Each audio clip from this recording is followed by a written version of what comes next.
नमस्कार, देवभूमि समाचार में आप सभी का स्वागत है। मैं हूं आपके साथ प्रज्ञा मिश्रा। बुलेटिन की शुरुआत करेंगे बड़ी और अहम खबर के साथ। तो सबसे पहले बात कर लेते हैं मिडिल ईस्ट में बढ़ते तनाव के बाद गैस और तेल को लेकर बढ़े दामों पर मुख्यमंत्री पुष्कर सिंह धामी ने कहा कि राज्यवासियों को घबराने और तनाव लेने की जरूरत नहीं है। सीएम धामी ने कहा कि राज्य में इसका पर्याप्त स्टॉक है और सभी को इसकी आपूर्ति पूरी की जाएगी। मुख्यमंत्री ने आगे ये भी कहा कि हम अफवाहों पर सख्ती से काम कर रहे हैं और सभी स्थितियों पर पूरी तरह से नजर बनाए हुए हैं। सीएम धामी ने आगे बताते हुए कहा कि उन्होंने राज्य के मुख्य सचिव को निर्देश दिए हैं कि पूरे राज्य की एलपीजी आपूर्ति की समीक्षा की जाए ताकि किसी भी प्रकार की असुविधा या कालाबाजारी पर रोक लगाई जा सके। मुख्यमंत्री ने जनता से अपील की है कि वो अफवाहों में न जाए और भरोसा रखे कि सरकार एलपीजी आपूर्ति को सुचारू बनाए रखने के लिए लगातार काम कर रही है।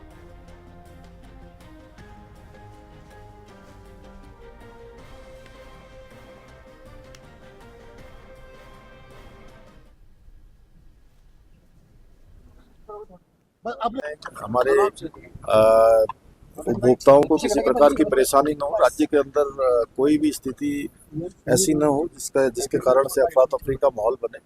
कहीं कोई दिक्कत नहीं है। कल मैंने मुख्य सचिव से कहा था, उन्होंने अपने स्तर पर इसकी पूरी एक बैठक कर ली, सारी समीक्षा कर ली है। राज्य में सभी स्थितियां नियंत्रण में हैं और ये एक किसी राज्य की या एक देश की चुनौती नहीं है। इस समय पूरे विश्व के अंदर जो हालात हैं, लेकिन उसके बावजूद भी हमारे देश में हमारे प्रधानमंत्री आदरणीय श्री नरेंद्र मोदी जी के नेतृत्व वाले सरकार ने सभी व्यवस्थाएं सुनिश्चित की हैं और यहाँ पर कालाबाजारी न हो, हमारे उपभोक्ताओं को कोई परेशानी न हो। हर दृष्टि से हम लोग उस पर नज़र बनाए हुए हैं। आगे भी किसी प्रकार से सभी सावधानियां जो बरतनी, सावधानियां हम लोग अब रुक कर लेते हैं अगली खबर की। उत्तराखंड के बद्री केदार मंदिर समिति को लेकर राजनीतिक बयानबाजी का नया विवाद सामने आया है। आपको बता दें, बसपा विधायक मोहम्मद शहजाद ने स्पष्ट किया है कि मंदिर समिति का जो भी निर्णय हुआ है वो सरकार का विषय नहीं है। विधायक ने यह भी कहा कि उन्होंने कभी किसी मंदिर का दौरा नहीं किया और मजारों पर आने से किसी धर्म के लोगों को रोकना भी गलत है। उनके अनुसार धर्म के नाम पर किसी भी तरह की राजनीति नहीं होनी चाहिए। और क्या कुछ कहा, चलिए आपको सुनाते हैं। देखो, मेरी उम्र 58 साल है और मैं 2002 से विधायक भी हूँ। 2 बार भी इसमें या तीसरी बार हूँ। मैं तो कभी गया नहीं और ना गैर सनातनी को मंदिर में जाने की आवश्यकता है। हाँ, मैं इतना कहना चाहता हूँ, जो हमारी मज़ारें हैं, ऐतिहासिक मज़ारें, वो सबके लिए खुली हैं। सनातनी आए, सिख आए, बौद्ध आए, ईसाई आए, मुसलमान आए, कोई आए, हमें किसी से कोई फर्ज नहीं है।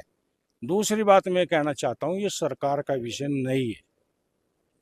सरकार नैरेटिव खड़ा करना चाहती है, नैरेटिव खड़ा करना चाहती है, जो सरकार को नहीं करना चाहिए। सरकार का जो जुमला है, सबका साथ, सबका विकास, सबका विश्वास, वो झूठ है, उसमें और कोई सच्चाई नहीं। अब रुक कर लेते हैं अगली खबर की। रुड़की में घरेलू गैस की बुकिंग और सप्लाई को लेकर लोगों का गुस्सा सड़कों पर फूट पड़ा है। उत्तराखंड क्रांति दल के जिला अध्यक्ष दीपक लाखवान के नेतृत्व में स्थानीय लोगों ने चंद्रशेखर चौक पर अनोखे तरीके से विरोध प्रदर्शन किया। प्रदर्शनकारियों ने सिर पर गैस सिलेंडर रखकर सरकार और गैस एजेंसियों के खिलाफ नारेबाजी की और आरोप लगाया कि समय पर सिलेंडर न मिलने के कारण आम उपभोक्ताओं को भारी परेशानी झेलनी पड़ रही है। उन्होंने चेतावनी दी कि अगर जल्द ही नियमित गैस आपूर्ति सुनिश्चित नहीं की गई तो आंदोलन और तेज किया जाएगा। तो आपको बता दें, सिर पर गैस सिलेंडर रखकर यह प्रदर्शन देखने को मिला। जनता में खासा नाराजगी जो है वो देखने को मिली।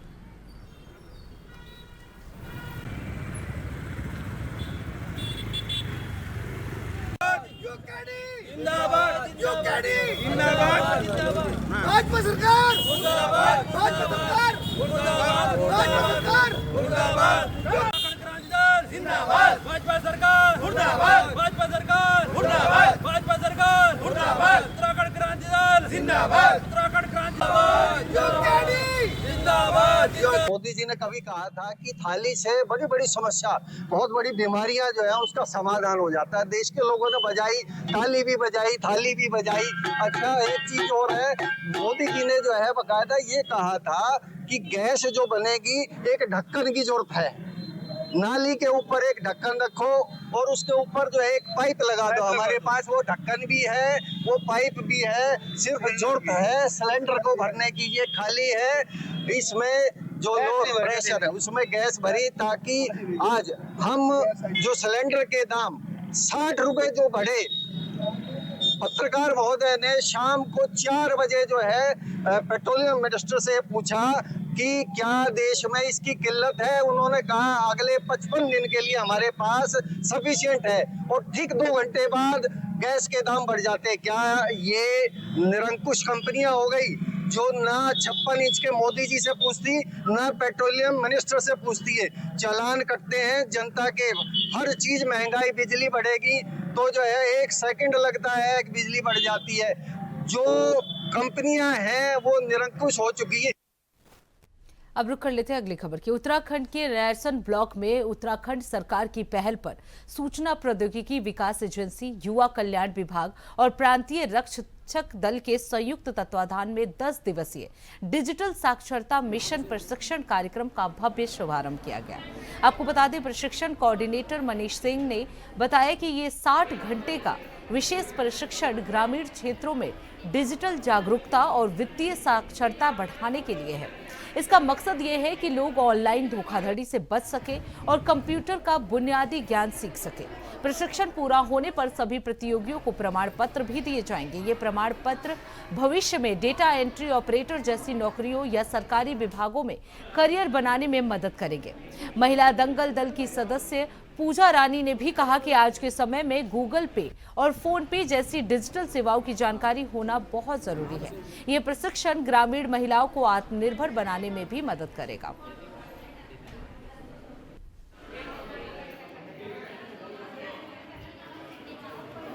इसका उद्देश्य ये है कि हमारे पास जो ग्रामीण क्षेत्रों में महिला मंगल दल और युवक मंगल दल जो बनाए गए हैं, उसमें प्रांतीय रक्षक दल और ITDA की तरफ से कंबाइंड डिजिटल लिटरेसी का प्रोग्राम स्टार्ट किया। टोटल 60 घंटे का 10 दिवसीय प्रोग्राम रहने वाला है, जिसमें हमारे हाई एंड ट्रेनर रहेंगे जो इन चीज़ों को सिखाएंगे। डे वाइज हमारा प्रोग्राम रहेगा, जिसके अंदर हमारे पास क्या है, सामान्य डिजिटल लिटरेसी, कंप्यूटर को किस तरीके से चलाना है, क्या क्या चीज़ें उसकी होती हैं, और फिर हमारे पास होता है वित्तीय साक्षरता, यानी हमारे फाइनेंशियल लिटरेसी। आज के ज़माने में आपने देखा होगा साइबर सिक्योरिटी का कितना बड़ा एस्पेक्ट हो गया, AI कितना इम्पैक्ट है बूम के ऊपर है। उन चीज़ों को हम बेसिक से एडवांस तक उन चीज़ों को समझाएंगे, जैसे ग्रामीण क्षेत्रों में जो युवक हैं, महिलाएं हैं, वो इन चीज़ों के शिकार ना हो और उन्हें इन चीज़ों की नॉलेज हो पाए। बेसिकली ये उद्देश्य है इस ट्रेनिंग का। अब रुक कर लेते हैं अगली खबर की। हरिद्वार में वन विभाग की टीम ने कई घंटों की कड़ी मशक्कत के बाद एक गुलदार को सुरक्षित बाहर निकालने में सफलता पाई है। आपको बता दें, ऑपरेशन के दौरान मौके पर भारी संख्या में ग्रामीण भी इकट्ठा हुए और स्थिति पर नजर बनाए रखे। हरिद्वार के QRT टीम ने गुलदार को ट्रैकुलाइज कर काबू में किया। आगे की कार्रवाई के लिए गुलदार को चिड़ियापुर रेंज में भेजने की तैयारी की जा रही है। आपको बता दें, रेंजर शैलेंद्र सिंह समेत वन विभाग की पूरी टीम मौके पर तैनात रही। वहीं रेस्क्यू ऑपरेशन में वन कर्मियों और पशु चिकित्सकों की टीम ने भी महत्वपूर्ण भूमिका निभाई। जैसे ही गुलदार को सुरक्षित स्थान पर पहुंचाया गया, स्थानीय लोगों ने राहत की सांस ली है। ये घटना वन विभाग की तत्परता और टीम वर्क की एक मिसाल है।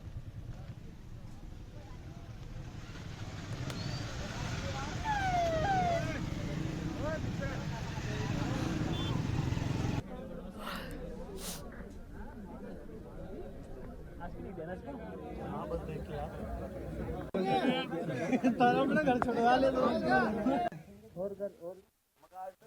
जंगल में से अब रुक कर लेते हैं अगली खबर की। रुड़की नगर निगम में सफाई कर्मचारियों की हड़ताल अब तीसरे दिन पहुंच गई है। कर्मचारियों और नगर निगम प्रशासन के बीच हुई लंबी वार्ता भी किसी नतीजे पर नहीं पहुंच सकी।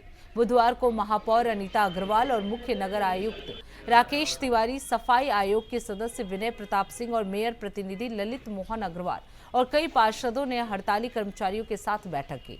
करीब 2 घंटे तक चली इस बैठक में कर्मचारियों की विभिन्न मांगों पर चर्चा हुई, लेकिन किसी भी मुद्दे पर सहमति नहीं बन सकी।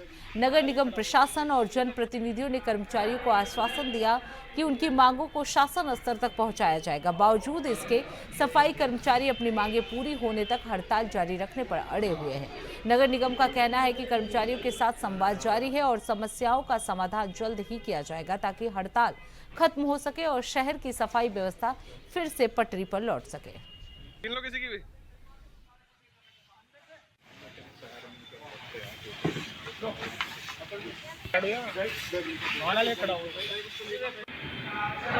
देखिए ऐसा ना, सफाई करना अपना कर्तव्य है।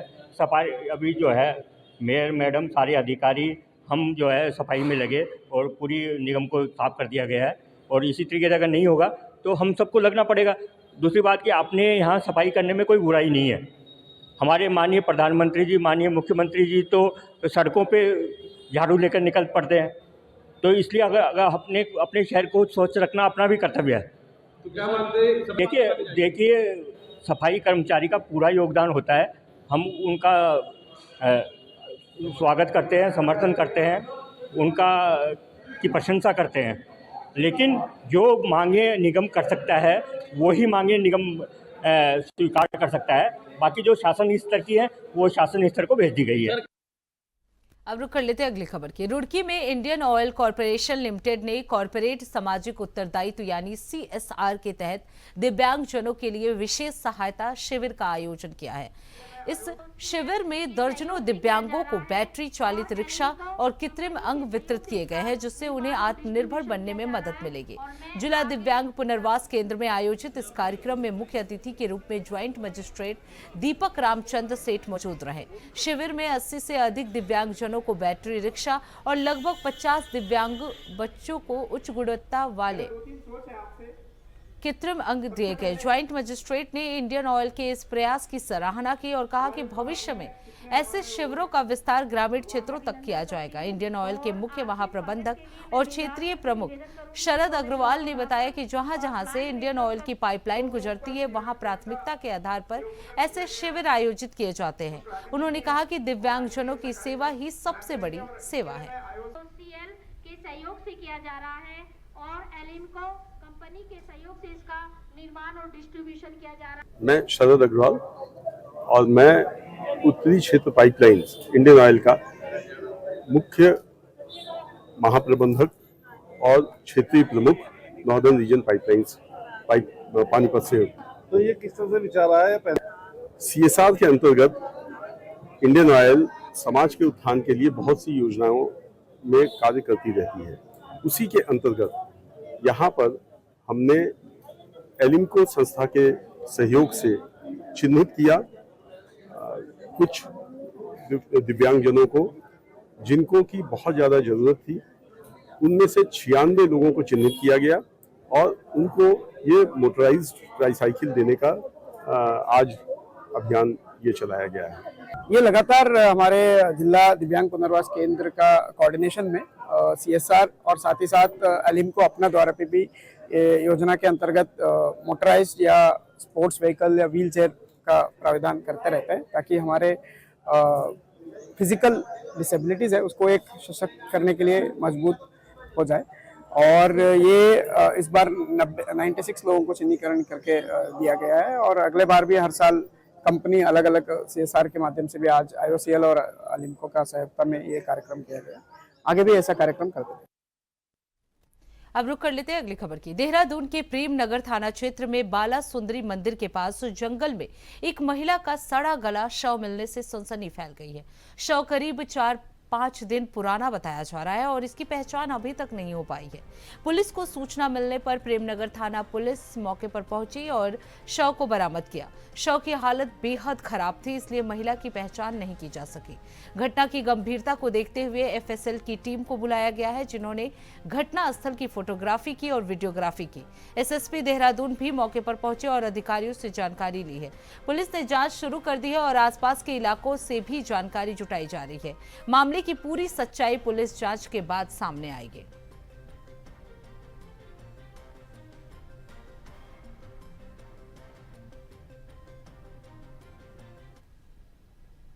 अब रुक करते हैं अगली खबर की। देहरादून में रसोई गैस और पेट्रोल डीजल की बढ़ती कीमतों के विरोध में युद्ध कांग्रेस और प्रेमनगर व्यापार मंडल ने प्रेमनगर चौराहे पर जोरदार प्रदर्शन किया। इस प्रदर्शन के दौरान केंद्र और राज्य सरकार का पुतला दहन किया गया। आपको बता दें, युद्ध कांग्रेस के नेता रितेश छेत्री, राजेश शर्मा और राजीव पुंज के नेतृत्व में कार्यकर्ताओं ने महंगाई के खिलाफ जमकर नारेबाजी की। नेताओं ने कहा कि गैस, पेट्रोल और डीजल की लगातार बढ़ती कीमतों से आम जनता, महिलाएं और छोटे व्यापारी परेशान हो गए हैं। उन्होंने सरकार से महंगाई पर नियंत्रण के लिए ठोस कदम उठाने की मांग की है। साथ ही चेतावनी दी है कि अगर जल्द राहत नहीं मिली तो कांग्रेस और युद्ध कांग्रेस व्यापक जन आंदोलन करेगी।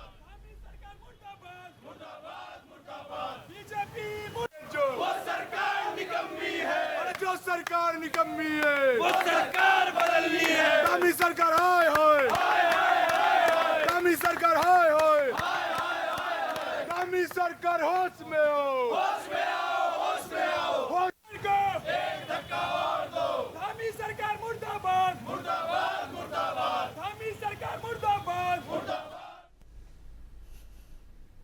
तो फिलहाल रुकते एक छोटे से ब्रेक के लिए। ब्रेक के बाद जल्द लौटेंगे। देखते रहिए इंडिया वॉइस। तो ब्रेक के बाद एक बार फिर आप सभी का स्वागत है। रुक कर लेते हैं खबरों की ओर। देहरादून में वरिष्ठ पुलिस अधीक्षक परमेंद्र ढोभाल ने पुलिस कार्यालय में आमजन से जुड़ी शाखाओं का औचक निरीक्षण किया। निरीक्षण के दौरान उन्होंने वेरिफिकेशन सेल और हेल्प डेस्क के कार्यों का जायजा लिया। इस दौरान एसएसपी ने पुलिसकर्मियों को निर्देश दिए कि सत्यापन प्रक्रिया में तेजी लाई जाए और किसी भी दस्तावेज को अनावश्यक रूप से लंबित न रखा जाए। उन्होंने हेल्प डेस्क पर आने वाले सभी लोगों का रिकॉर्ड नियमित रूप से दर्ज करने और समय समय पर उनकी समस्याओं की जानकारी लेने पर भी जोर दिया। एसएसपी ने चेताया कि आमजन के साथ दुर्व्यवहार या कार्यों में लापरवाही पाए जाने पर संबंधित कर्मियों के खिलाफ सख्त कार्रवाई की जाएगी। निरीक्षण के दौरान उन्होंने कार्यालय आए लोगों से बातचीत कर उनकी समस्याओं को भी सुना।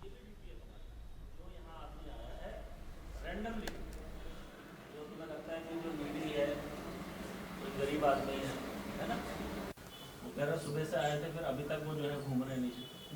जब कोई आता है ना बैठा के तो इसी से कंप्लीट करके दे दीजिए, कितना समय लग रहा है। अब रुक करते हैं अगली खबर की। देहरादून में पुलिस अधीक्षक नगर के नेतृत्व में पटेल नगर पुलिस, एसओजी और डॉग स्क्वाड की संयुक्त टीम ने कोतवाली पटेल नगर क्षेत्र में आईएसबीटी के पास स्थित एमडीडीए फ्लैट्स परिसर में व्यापक सत्यापन अभियान चलाया। इस अभियान के दौरान पुलिस ने 180 व्यक्तियों का सत्यापन किया और 15 मकान मालिकों के खिलाफ जिन्होंने किराएदारों का सत्यापन नहीं कराया था और 83 पुलिस एक्ट के तहत कार्रवाई करते हुए 1,50,000 रुपए का जुर्माना किया है। नियमों का उल्लंघन करने वाले 35 व्यक्तियों के खिलाफ 81 पुलिस एक्ट के तहत चालान किया गया है और 8,750 रुपए का जुर्माना वसूला गया है।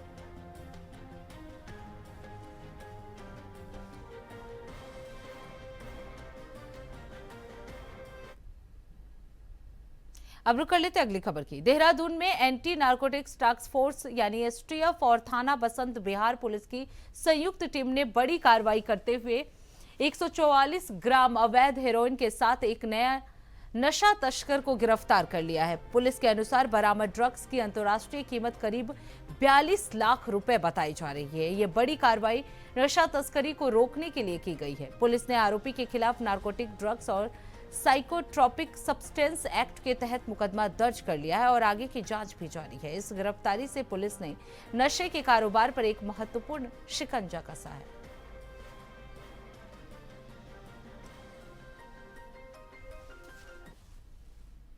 अब रुक कर लेते हैं अगली खबर की। कांग्रेस विधायक मनोज तिवारी ने उत्तराखंड पुलिस कर्मियों की लंबी समय से चली आ रही 4,600 ग्रेड पे की मांग को सदन में उठाया है। उन्होंने बताया कि उन्होंने नियम 58 के तहत पुलिस कर्मियों की इस मांग को उठाया है, लेकिन राज्य सरकार इस मुद्दे पर संवेदनशीलता नहीं दिखा रही है। मनोज तिवारी ने कहा कि पुलिस कर्मियों के अधिकारों के प्रति सरकार की उपेक्षा न केवल उनके मेहनत और समर्पण को नजरअंदाज करती है, बल्कि उनकी सामाजिक और आर्थिक स्थिति को भी प्रभावित करती है। कांग्रेस विधायक ने कहा कि सदन में संसदीय कार्य मंत्री जो जवाब दिया गया वो उन्हें संतुष्ट नहीं कर सका। तिवारी ने सरकार से मांग की है कि पुलिस कर्मियों की मांग को गंभीरता से लिया जाए और जल्द समाधान निकाला जाए। मैंने नियम 58 में जो पुलिस के हमारे कांस्टेबल हैं, सिपाही हैं, हमारे जो एसआई है, उनकी बहुत लंबी मांग थी कि 4600 ग्रेड पे का लाभ दिया जाए करके, और आज देखेंगे कि पूर्व में उनको लाभ मिला भी था और उसके पश्चात आज फिर वो उसकी मांग कर रहे थे। और आज आवश्यकता भी है कि जब पूरे प्रदेश के अंदर रेगुलर पुलिस को ग्रामीण क्षेत्रों में भी उनको जिम्मेदारी दी गई है, जगह जगह चौकियाँ खोल दी गई, थाने खोल दिए गए, उनके कार्य पहले तो 24 घंटे करते थे, आज फिर और कार्य बढ़ गया है। और अब रुक कर लेते अगली खबर की। बीजेपी विधायक खजान दास ने कहा कि सत्ता पक्ष की तैयारी पूरी है, लेकिन सदन के भीतर विपक्ष का रवैया नकारात्मक नजर आ रहा है। बीजेपी विधायक ने कहा कि सदन के भीतर विधायकों के सवाल पर सत्ता पक्ष के मंत्री संतोषजनक जवाब उपलब्ध करा रहे हैं। बीजेपी विधायक ने कहा कि 2027 में विधानसभा चुनाव होने, ऐसे में कांग्रेस के विधायक अभी से ही जनता को गुमराह करने पर लगे हुए हैं। हाईलाइट करने के लिए विपक्ष इस तरह की बातें बाहर आकर के मीडिया से कहता है, जो कि तर्कसंगत नहीं है। और हमारे माननीय मंत्रीगण, आपने देखा होगा कि सजगता से जवाब दे रहे हैं, बड़ी शांतिपूर्वक जवाब दे रहे हैं, और जो भी क्वेश्चन वो करते हैं सरकार से, उसका जवाब उनको मिल रहा है। तो मुझे ऐसा लगता है। अब रुक कर लेते हैं अगली खबर की। कांग्रेस विधायक वीरेंद्र जाती ने आय प्रमाण पत्र को लेकर सरकार पर निशाना साधते हुए कहा कि वर्तमान में सरकार का नियम, जिसमें आय प्रमाण पत्र के लिए न्यूनतम आय 4,000 रुपए प्रति माह होनी चाहिए, जनता की परेशानी बढ़ा रही है। उन्होंने कहा कि इस नियम के कारण कई लोगों की सरकारी योजनाओं का लाभ नहीं मिल पा रहा। और क्या कुछ कहा, चले आपको सुनाते हैं। आम जन के, गरीब लोगों के, SC, ST, OBC या फिर तमाम वर्गों के गरीब लोगों के लिए हमने एक प्रश्न पूछा कि भाई आप नियम 58 में लगा कि उत्तराखंड राज्य में गरीब जितनी भी कल्याणकारी योजनाएं हैं गरीबों के लिए, उसमें आय का जो प्रमाण पत्र है वो उसकी सीमा 4,000 तय की हुई है। तो हमने उसमें मांग की थी कि इसको कम से कम आज की महंगाई के अनुरूप या तमाम आर्थिक चीजों को देखते हुए इसको कम से कम 6,000 रुपये प्रति माह आप कर दें। बल्कि कई राज्यों के उदाहरण मैंने इनको दिए कि भाई जैसे तमिलनाडु में, आपका हरियाणा में, आपका गुजरात में, तमाम राज्यों में ये आय सीमा 1 से 2 लाख रुपया प्रति वर्ष भी है। लेकिन आप आज के समय में उत्तराखंड में सिर्फ इसको 48,000 रुपया प्रति वर्ष पर ही टिकाए हुए हो। तो या तो आप, ये भारतीय जनता पार्टी की सरकार कल्याणकारी योजनाओं का सिर्फ नाम रखना चाहती है, लोगों को लाभ देना नहीं चाहती है। अगर ये वास्तविकता में लाभ देना चाहते हैं तो आय के प्रमाण पत्र की सीमा को कम से कम 6,000 आप करिए, ताकि सभी वंचित वर्ग, गरीब लोग अपनी बेटियों की शादी का अनुदान ले सकें, समय से पेंशन ले सकें, समय से छात्र छात्रवृत्ति ले सकें। इसको लेकर के हमने कम से कम 6,000 या इससे अधिक के आय की प्रमाण पत्र की मांग की, जिसमें माननीय। तो इसी के साथ देवभूमि समाचार में बस इतना ही। देश दुनिया की तमाम बड़ी खबरों के लिए देखते रहिए इंडिया वॉइस। तब तक के लिए नमस्कार।